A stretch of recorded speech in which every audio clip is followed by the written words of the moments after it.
You think you understand how your own mind works. You make choices. You weigh options. You decide. Fine. But why do you keep making the same mistakes? Why do smart people fall into obvious loops? What stops careful thinking from actually protecting you? Most people don't ask. They say things like discipline, or bad habits, or human nature. They repeat words. But that's not an answer.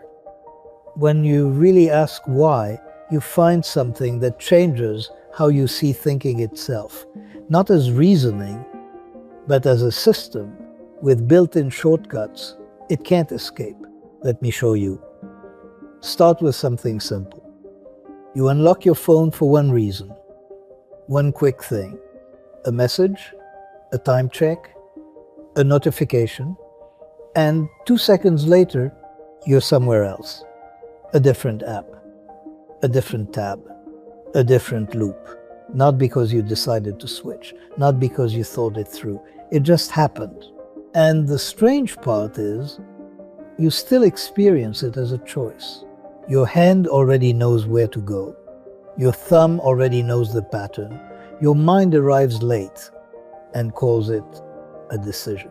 In lab studies, the action can start hundreds of milliseconds before people report deciding. Your experience of choice is often delayed. That's the illusion. Not that you never choose, but that you don't notice when you didn't. In your head, the story is simple. You see options. You pick one. You act. Perception, decision, behavior. That's the story you remember. But habits don't follow that chain. Habits follow a different one. Cue response, signal, script, situation autopilot. And the reason this matters isn't because habits are strong. It's because habits are early. They run before the part of you that explains things, before the part of you that argues, before the part of you that says I should or I shouldn't. In fact, habits don't require agreement. They don't need permission. They don't need justification. They just need a familiar situation. Same time, same place, same trigger, and then the response appears fully formed. So here's the first reframe.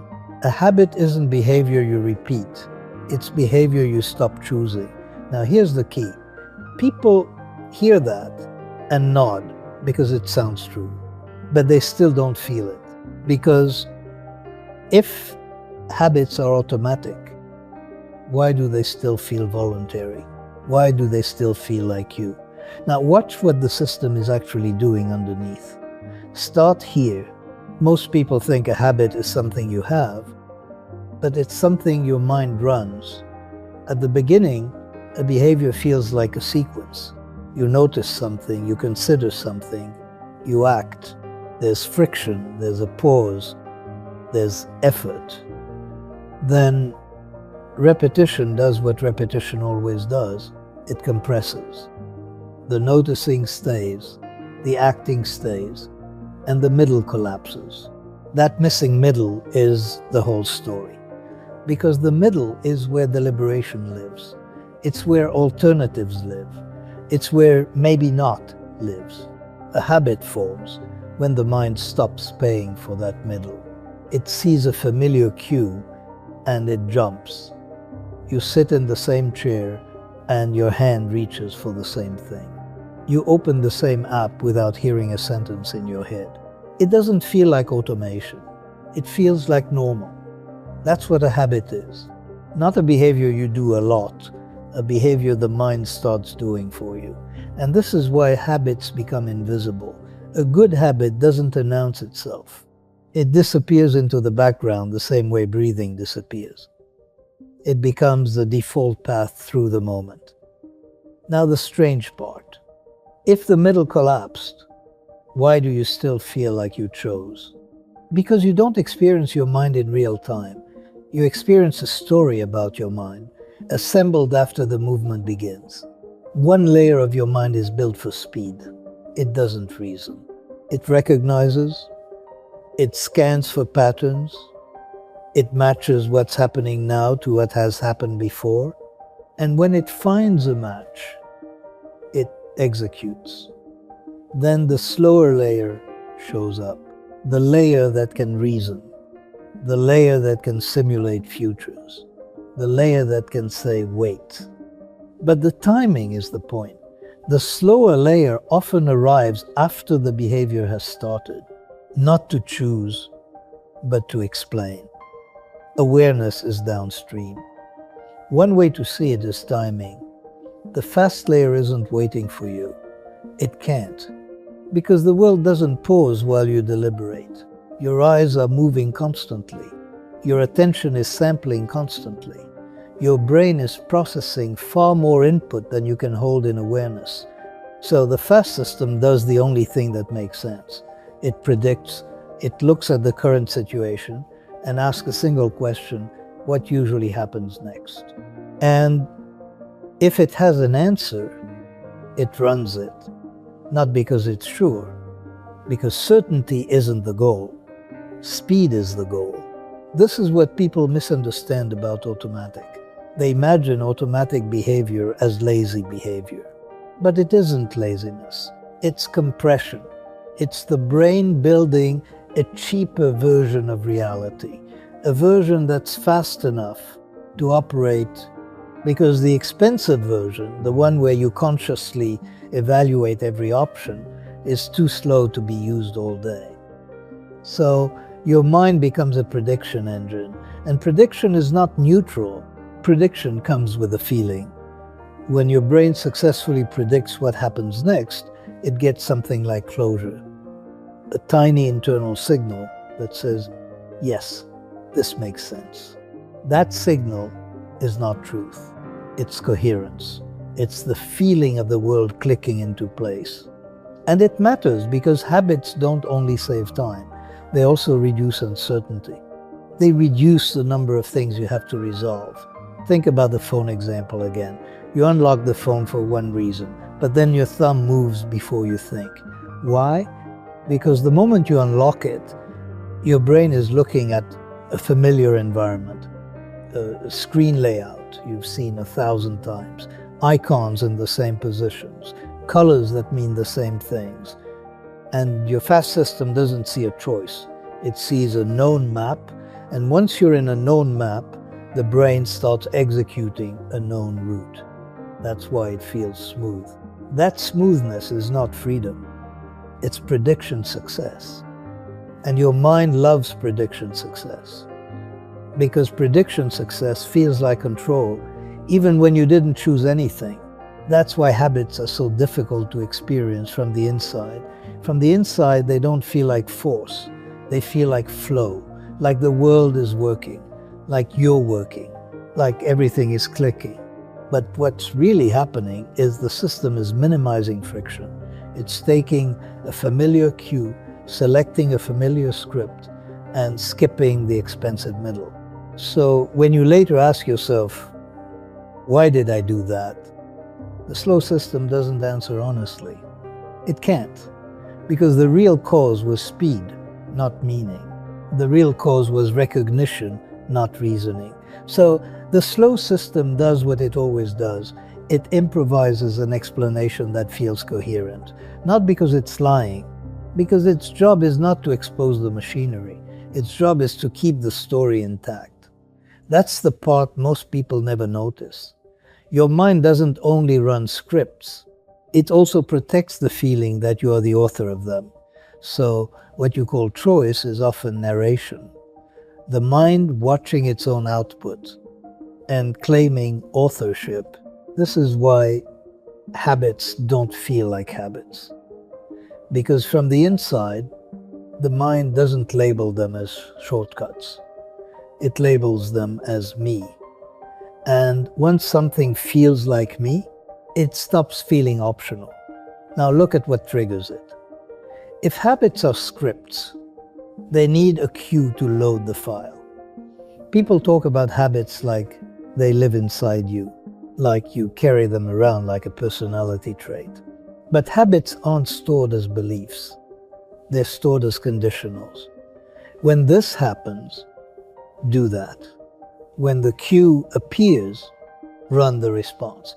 Which means habits don't live in you. They live in your environment. Your environment isn't neutral. It's a menu of triggers your brain can't stop reading, the layout of your room, the place you charge your phone, the route you walk to the kitchen, the time on the clock, the end of a conversation, the gap between tasks. Cues are everywhere. And that's why habits come back so easily, not because you forgot some lesson, because you stepped into the same context, and the same context loaded the same script. This is the part people miss. They assume habits are rare, dramatic loops, big patterns, big failures. But habits are mostly small, tiny defaults, repeated daily, micro actions that stitch your day together. In fact, when researchers have tracked daily behavior, they've estimated that a large chunk of what people do each day is habitual, on the order of around 40% in some studies. Not 40% of your identity, 40% of your actions. That's almost half your day running on scripts. And once you see that, the phone example stops being mysterious. You didn't choose the scroll the way you choose a meal. You entered a cue-rich environment, a device designed to deliver signals, a surface built to trigger responses. And it gets worse, because a phone isn't just full of cues. It's engineered to produce the kind of cue your brain cannot ignore. Not because the phone is evil, because the brain is predictable. It reacts to uncertainty. It reacts to possibility. It reacts to maybe. A notification doesn't tell you anything.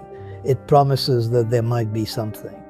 A message, a reply, a new piece of information, a tiny social update. And the brain treats maybe as unfinished, an open loop. This is a deep feature of cognition. An unresolved possibility creates tension, not emotional tension. Cognitive tension, a gap your mind wants to close.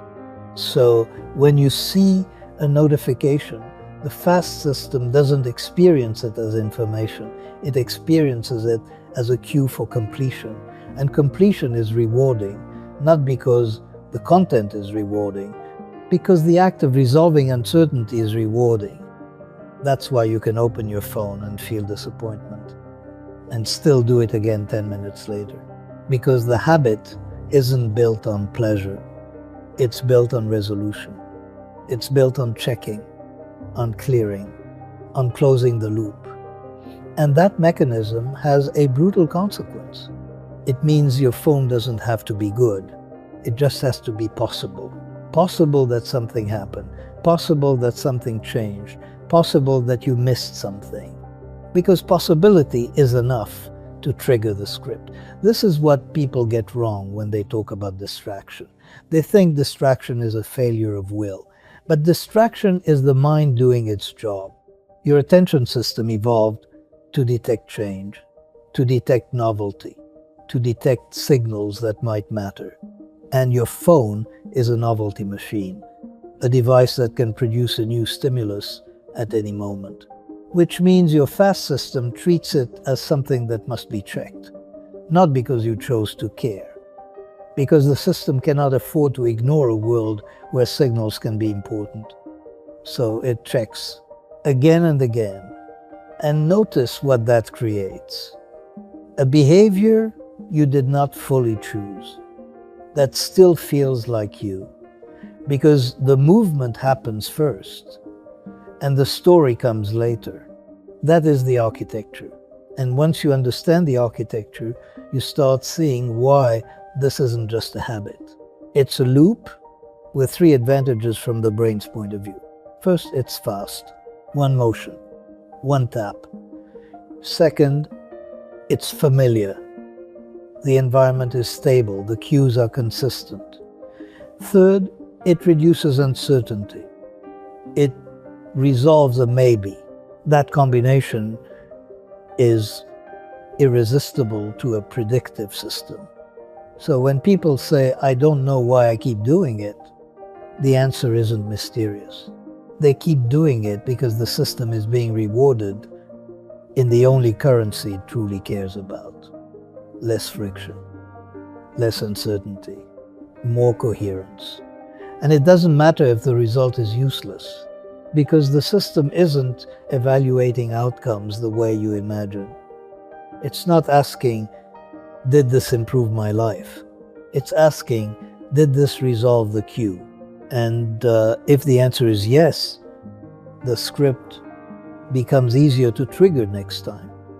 This is why habits don't require intention to form.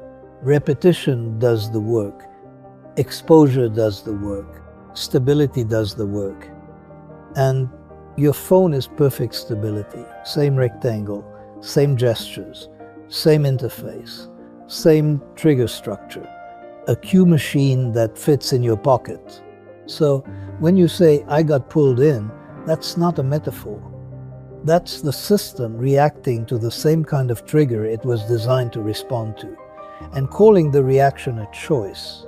And it will keep happening, even when you know it's happening. Your mind did what it does best. It recognized, it matched, it executed. That's why habits feel inevitable. Not because you're weak, because the cues are stable.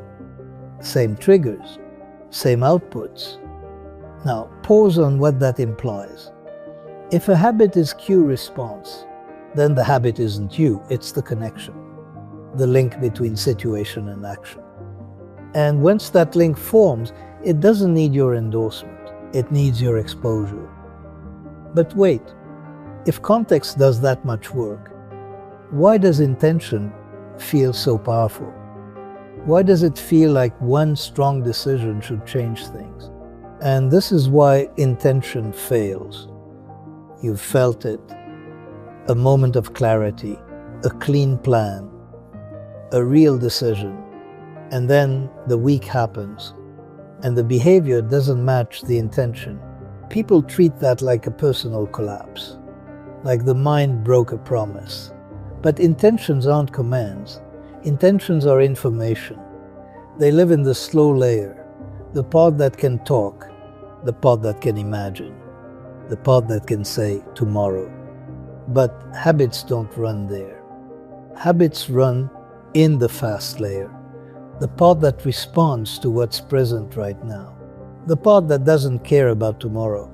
So when you form an intention, something important happens. You feel control, because intentions feel like agency. They feel like the mind reaching forward and shaping the next action. But in real life, intention doesn't directly produce behavior. It competes with cues. And cues have a head start. That's why intention predicts behavior, but only partially. Across large research summaries, intention matters, yes, but it leaves a lot unexplained. Meaning, you can genuinely intend something and still not do it. Not because the intention was fake. Not because you secretly didn't want it. Because intention is a message written in one layer, delivered to a different layer, and the receiving layer doesn't speak in sentences. It speaks in triggers. It speaks in triggers. Explanation is not control. Explanation is what shows up afterward to make the output feel coherent.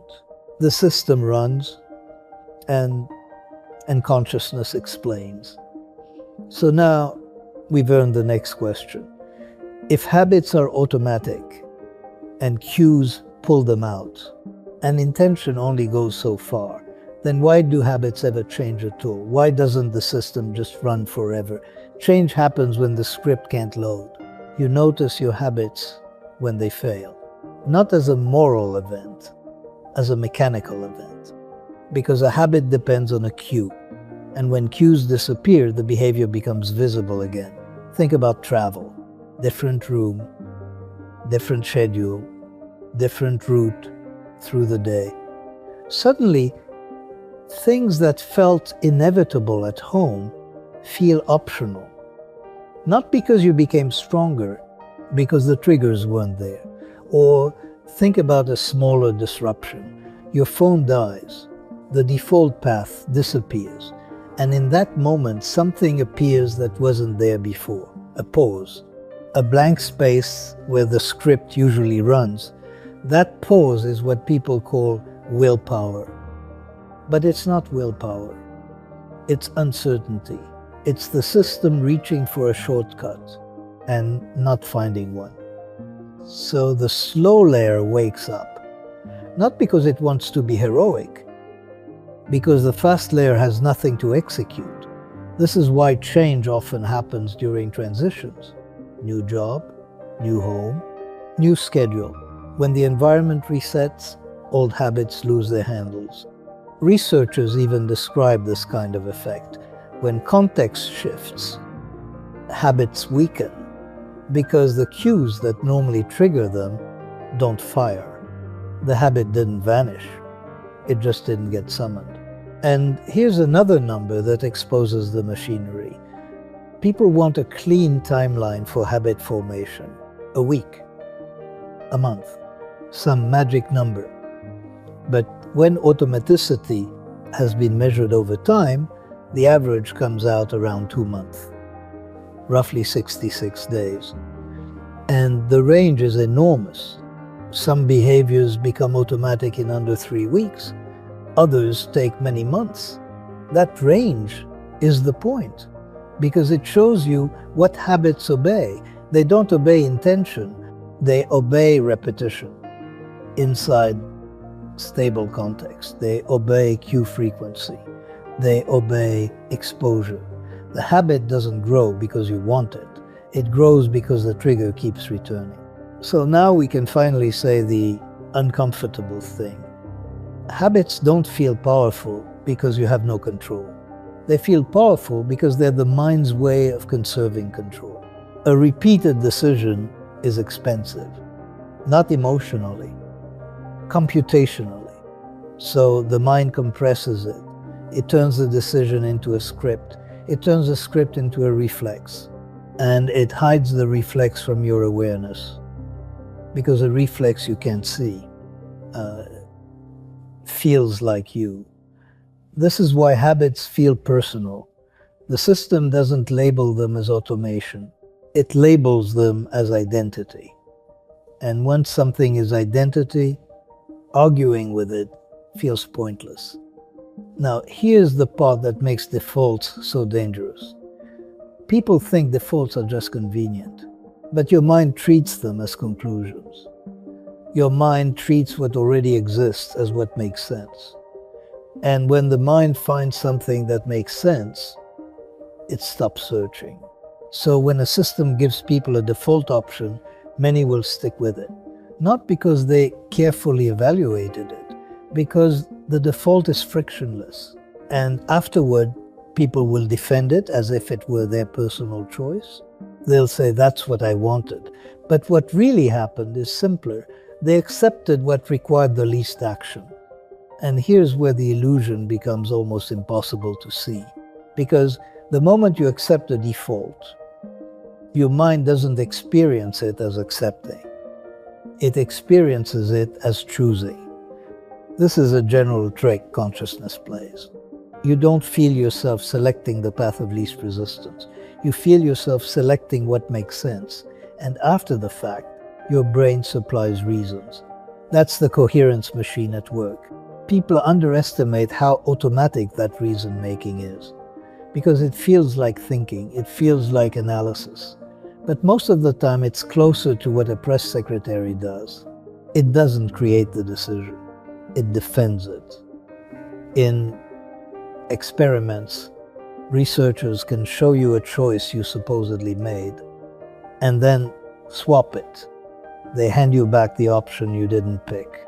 And many people don't notice. They explain the swap choice as if it were theirs. They give reasons. They justify it. They even get more confident as they talk, not because they're stupid, Because the explanation system isn't designed to audit reality. It's designed to maintain coherence. It takes whatever action happened and makes it feel intentional. That's what ownership is in the mind, not a signal that you were in control, a story generated after the output. And this is why the illusion is so sticky.